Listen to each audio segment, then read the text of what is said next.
Why do cats always land on their feet? More impressively, how can they survive falls from the top of skyscrapers? Maybe they have spongy feet or super strong legs. Or perhaps not. High-rise syndrome is a veterinary term used to describe injuries sustained from falls greater than 2 stories. But studies show that cats that fall from 2 to 32 stories have a 90% chance of survival if brought to the vet immediately.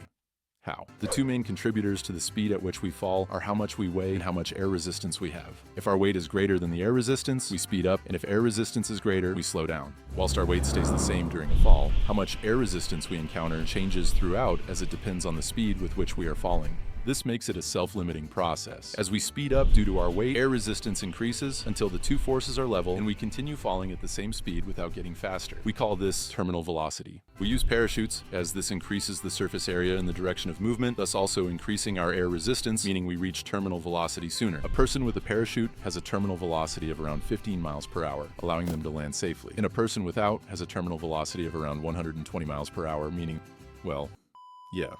But what does this have to do with cats? Well, cats have an inbuilt parachute of their own. You see, when they fall, they spread their limbs to take up as much surface area as possible, like a parachute, which increases their air resistance. Combining that with their very low weight means they reach a terminal velocity of 60 miles per hour, half that of a person. But 60 miles per hour is still a hefty speed to land at, so they need another trick up their sleeve. Remember the joke about spongy paws?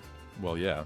They have spongy paws. Soft, spongy paws that spread the force of the impact, making for a soft landing. And how do they ensure they use those paws? Well, they have a lightning-fast riding reflex. They contort their body and use their flexible spine to turn around midair.